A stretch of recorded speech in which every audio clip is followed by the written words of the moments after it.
आज के इस जायजे का आगाज एक ऐसे मंजर से करते हैं जो शायद किसी फिल्म का सीन लगे।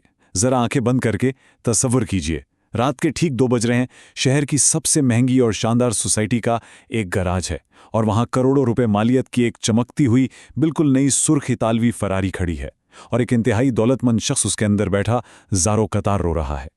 ये मंज़र बज़ाहिर कितना अजीब लगता है ना, लेकिन सच तो ये है कि ये हमारे आज के जदीद दौर का सबसे बड़ा और तकलीफ़देह तज़ाद है।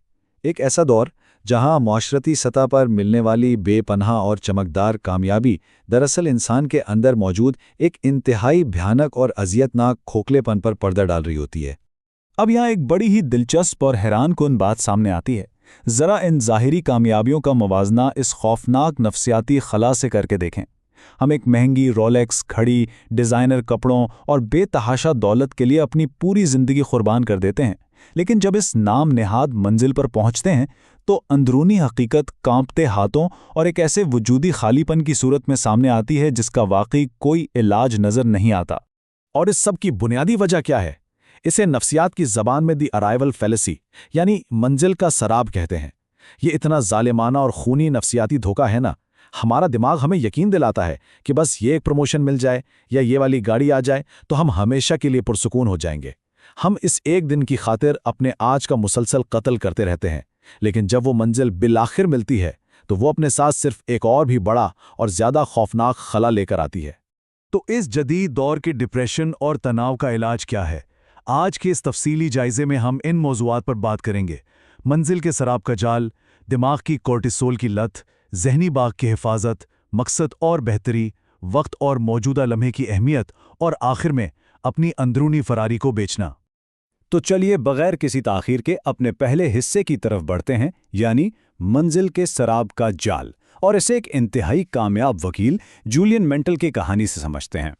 अब इस मिसाल को ही देख लीजिए। ये शानदार तरीके से वाज़े करती है कि फितरत किस तरह इंसानी अना और गुरूर को आखिरी और हतमी वार्निंग देती है।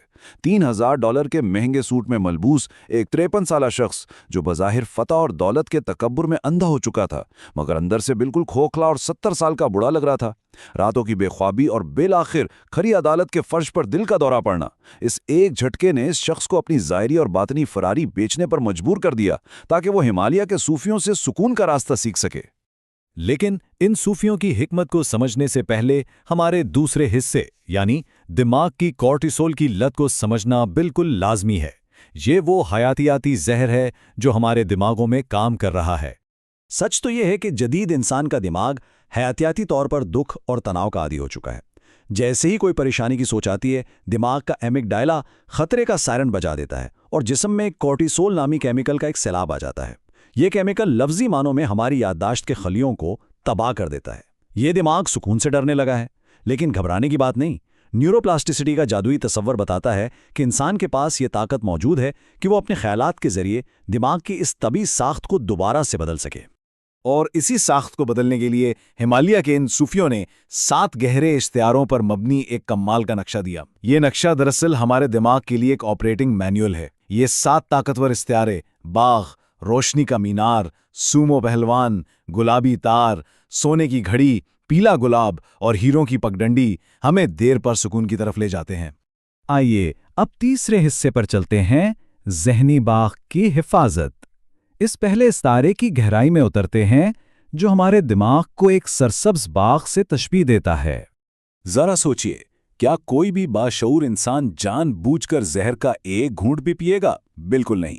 तो फिर हम इतनी आसानी से मनफी सोचों को अपने जहनी बाग में क्यों दाखिल होने देते हैं? जब हम खौफ, हसद या सोशल मीडिया का जहरीला कचरा बगैर किसी पहरेदार के दिमाग में जाने देते हैं तो वो फौरन उसी तबाकुन कॉर्टिसोल के सैलाब को मुतहर्रिक कर देता है। हमें अपने जहन के दरवाजों पर पहरा बिठाना होगा। इस तनाव की लत को तोड़ने के लिए एक बड़ी ही जबरदस्त मश्क का जिक्र किया गया है, गुलाब के दिल की तकनीक। और हाँ, ये कोई जादू टोना नहीं है। ये दरअसल हमारे दिमाग के फोकस मसल्स की एक बाकायदा जिम ट्रेनिंग है ताकि दिमाग को एक जगह पर सुकून से टिकाया जा सके, बजाय इसके कि वो हर वक्त नई परेशानियों को ढूंढकर अपनी लत पूरी करे। अब चौथे हिस्से की बारी है, मकसद और मुसलसल बेहतरी। देखते हैं कि इस तमसीली बाग में जब एक ऊंचा रोशनी का मीनार और एक बहुत बड़ा सूमो पहलवान नमूदार होते हैं तो वो हमें क्या सिखाते हैं। یہ روشنی کا مینار ہمیں ایک بڑی تلخ حقیقت یاد دلاتا ہے۔ انسان یہاں صرف کیڑے مکوڑوں کی طرح کھانے پینے اور بلڈنگیں بنانے کے لیے تو پیدا نہیں ہوا۔ ہمیں اپنی انا سے بڑا کوئی ایسا حقیقی مقصد یعنی دھرما تلاش کرنا ہوگا جو اندر کے اس خلا کو بھر سکے، اور ظاہر ہے اس مقصد کو پانے کے لیے اپنے آرام دہ کمفرٹ زون کی دیواروں کو تو توڑنا ہی پڑے گا۔ اور یہاں اس برہان سومو پہلوان کا فلسفہ ابھر کر سامنے آتا ہے، جسے جاپانی میں کائزن کہتے ہیں۔ یہ 1% کی علامت بہت گہری ہے۔ یہ راتوں رات امیر بننے یا شارٹ کٹس کے ذریعے خوشی پانے کے تمام خوابوں کو مسترد کرتی ہے۔ اس کا سیدھا سا مطلب ہے کہ اپنی مغرور انا کے کپڑوں کو اتار پھینکیں اور ہر روز خود میں صرف اور صرف 1% بہتری لائیں، اور یقین مانیں یہ 1% مل کر ایک معجزہ بن جاتا ہے۔ ہم پہنچ گئے ہیں 5ویں حصے پر، وقت، خدمت اور موجودہ لمحہ۔ یہ سومو پہلوان اپنے سفر میں ایک گلابی تار کا استعمال کرتا ہے اور اسے ایک سونے کی گھڑی بھی ملتی ہے۔ یہ گلابی تار دراصل نظم و ضبط اور قوت ارادی کی علامت ہے، اور یہاں کیا گیا موازنہ انتہائی چشمکشا ہے۔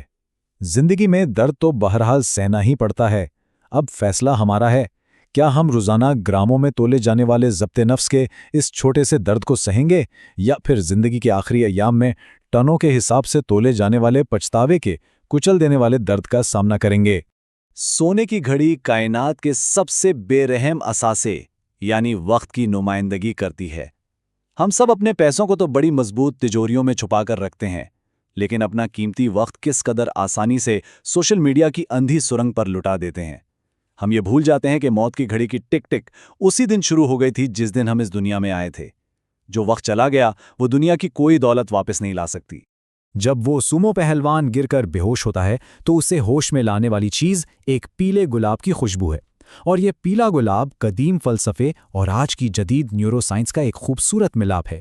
یہ ثابت کرتا ہے کہ جب انسان خود غرضی کے خول سے نکل کر بے لوث ہو کر دوسروں کے کام آتا ہے تو دماغ میں آکسیٹوسن اور سیروٹونن نامی ہارمونز خارج ہوتے ہیں، اور یہی تو سچی اور دیرپا خوشی کے اصل کیمیکلز ہیں۔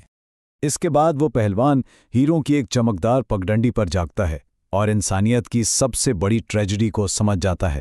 ہم سب منزل کے بارے میں اس قدر پاگل ہو جاتے ہیں کہ ہمیشہ ماضی کی قبروں میں بیٹھے پچھتاتے رہتے ہیں یا مستقبل کے اندیشوں میں جلتے رہتے ہیں۔ ہم موجودہ لمحے یعنی اب میں جینا تو بالکل ہی بھول گئے ہیں۔